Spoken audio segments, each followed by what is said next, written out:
ایک انسان پیدا ہوتا ہے اور زندگی کی دوڑ میں شامل ہو کر فکر کی دھول میں گم ہو جاتا ہے۔ دوسرا انسان ہوش سنبھالنے کے بعد اس ریس سے خود کو روک کر سوچتا ہے، کیا میں بس یہی دوڑنے آیا ہوں یا میرا مقصد کوئی ہے؟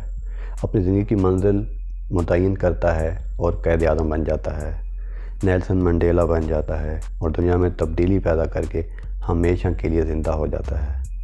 ایک موٹیویشنل اسپیکر نے حال میں سوال کیا، کتنے لوگ ایسے ہیں جو بنا مقصد کے زندگی گزار رہے ہیں؟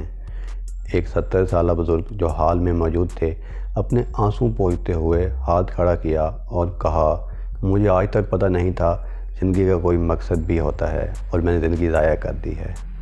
اس سے پہلے کہ آپ بھی اس دوڑ میں گم ہو جائیں، کچھ دیر خود کو روکیں اور سوچیں آپ کے اندر کتنی بڑی طاقت ہے جو آپ نے کبھی محسوس نہیں کی۔ وہ طاقت ہے بامقصد زندگی کی طاقت۔ اپنی زندگی کا مقصد بنائیں اور ایک کامیاب زندگی گزاریں۔